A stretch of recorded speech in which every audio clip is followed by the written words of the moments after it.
Nag-isip si Tiny habang nakatingin sa gilid, iniharap niya ang palad niya at nag-isip. Tumingin siya sa kanyang mga palad at sinabing hindi ito masyadong sumunod sa kanya. Huminto ang Genus Free Will na may damdamin at sinabing, ito ang mismong kinahinatnan. Dagdag pa niya, mas mabuting magpahinga na siya.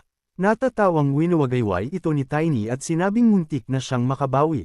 Tinanong ni Genus Free Will ang tanong, nagtataka, paano ito posible? Sigurado siyang dapat magkaroon siya ng mas maraming sintomas. Tumingin si Tiny sa kanyang mga palad at naisip na, sa totoo lang, salamat dito, may nakuha siyang kapalit. Kinuyam niya ng mahigpit ang kamao. Naisip ni Tiny na natutunan niya ang kapangyarihan ng kaluluwa. Bumangon ang asul na apoy mula sa kanyang palad sa pagtatangkang pagalingin ang katawan kung saan naubos niya ang lahat ng mana, pinupuno ito ng mga puwang ng kanyang kaluluwa. Nakuha niya ang kapangyarihang ito. Nagbaba ng tingin si Tiny at naisip na ito ay tumutugon sa mana, ngunit ang prinsipyo ay ganap na naiiba. Napaiwas siya ng tingin. Itinuro ni Tiny ang force pababa, itinaas ang isang maliit na bato sa hangin. Naisip niya na dahil pinalitan ng power na ito ang kanyang naubos na mana at stamina, nagawa niyang bawasan ang mga kahihinatnan. Si Tiny, sa susunod na sandali, ay buong lakas na itinuro ang bato pataas. Naisip niya na, bilang karagdagan, magagawa niya ito nang hindi gumagamit ng mana. Pinagdugtong ni Tiny ang dalawang daliri, nakangiting tumangala. Biglang nabasag ang bato sa maliliit na piraso. Masiglang naisip ni Tiny, ni hindi niya alam na may ganito pala. Naikuyom niya ang kanyang kamao. Nagsimulang mag-isip si Tiny. Tama ang ginawa niya sa hindi pagsuko hanggang sa huli, ang kapangyarihang ito ay nagbukas ng bagong pagkakataon sa kanya. Nakangiting tumingin si Tiny. Naisip niya na ang alamat tungkol sa Aura Master na kumokontrol sa kaluluwa ay tiyak na totoo. Napangiti si Genus Free Will at sinabing, buti na lang wala siyang problema. Sinabi niya na pagkatapos ay gusto niyang marinig ang kanyang desisyon. Nagsimulang maghanap si Genus Free Will sa kanyang bulsa.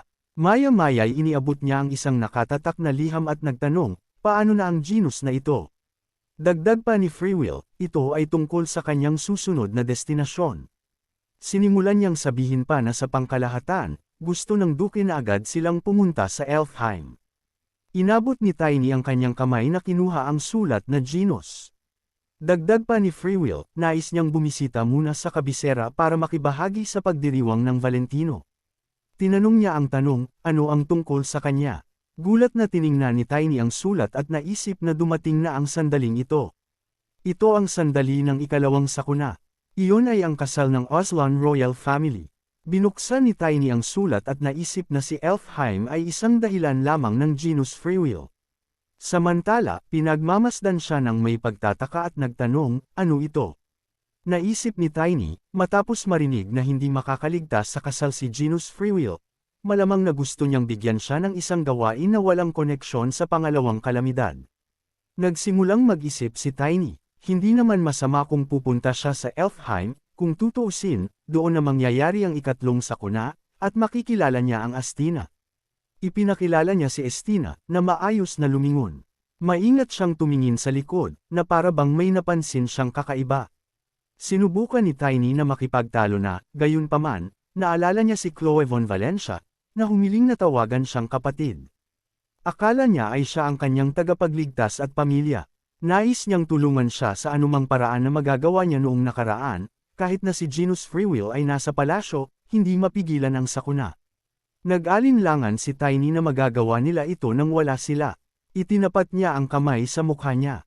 Tinawag ni Genus Free Will ang kanyang pangalan, nagtatanong, na iniabot ang kanyang palad pasulong.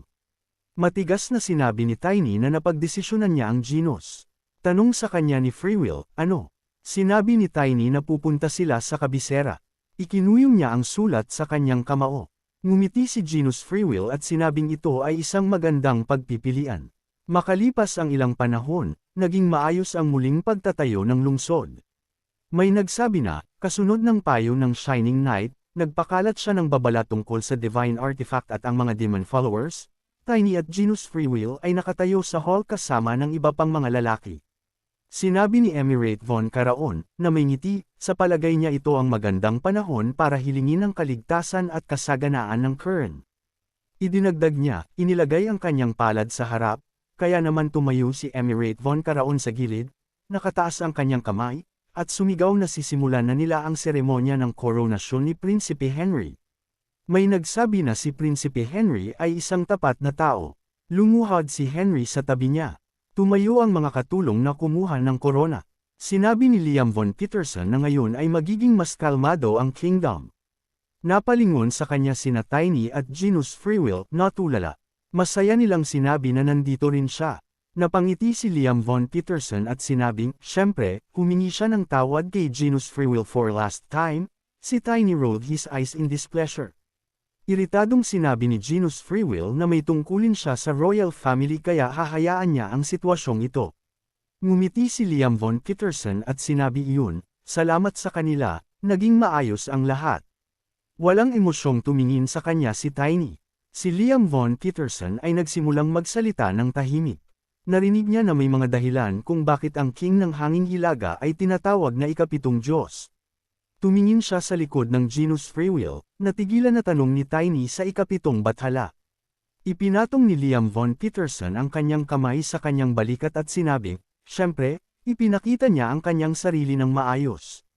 Tumalikod si Genus Freewill at tahimik na nagtanong, ano ang pinag-uusapan nila? Nakangiting idinagdag ni Liam von Peterson na madalas itong pinag-uusapan ng mga tao. Tumingin sa kanya si Tiny at naisip na may mali. Hindi pa niya narinig ang ikapitong Diyos sa kanyang nakaraang buhay. Tiny, tumingin sa unahan na may kalituhan. Ibinaba niya ang kanyang ulo at naisip na marahil ay marami pang ibang tao na mas mahuhusay kaysa sa Genus Freewill. Biglang may nagsabi na ibibigay niya ngayon ang korona. Biglang lumingon si Tiny sa gilid. Inilagay ni Emirate von Karaon ang korona sa ulo ni Henry at nagtanong. Siya na pangalagaan ang kingdom. Nagpasalamat si Henry sa kanya. Bumangon siya na may kontentong ngiti, humarap sa mga manunood. Sinabi niya na ito ay isang malaking karangalan para sa kanya. Dagdag pa ni Henry, mayroon ding pressure of responsibility. Gusto niyang samantalahin ang pagkakataon na gantimpalaan ang Shining Knight. Ibinuko ni Tiny ang kanyang bibig sa gulat, nanginginig ang kanyang katawan, at nagtanong, kung ano ang itinanong niya sa isip, dapat ba niyang gantimpalaan? Nagsimulang lumapit sa kanya si Tiny, idiniin ang palad sa kanyang puso, at tuwang-tuwa siyang tumingin sa harapan. Naisip niya na humingi na siya ng karapatang humiram ng isang banal na artifact. Tumaas ang ulo ni Tiny sa tuwa at bumaling sa kanyang kamahalan.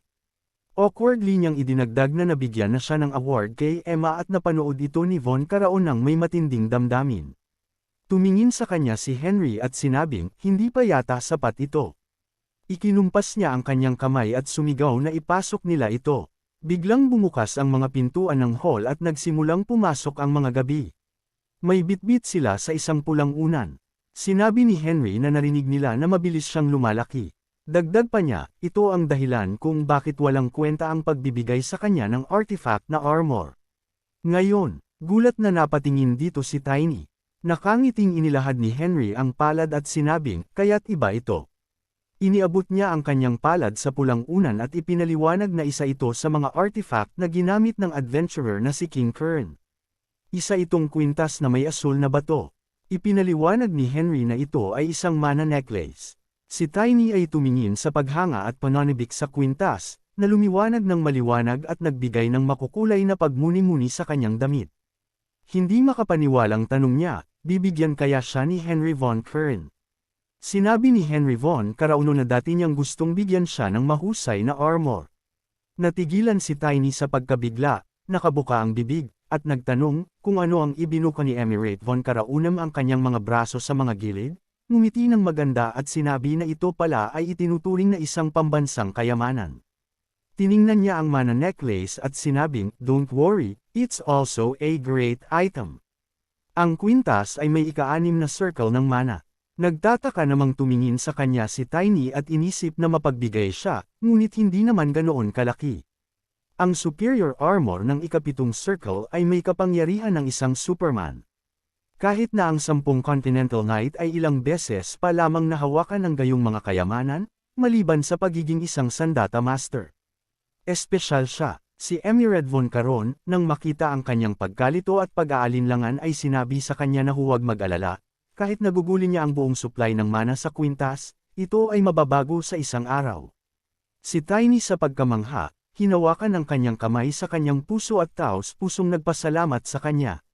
Kinuha ni Henry Von Karaon ang shining necklace sa kanyang mga kamay at sinabi, hayaan siyang maalala ang mga ito kapag tinitingnan niya ito.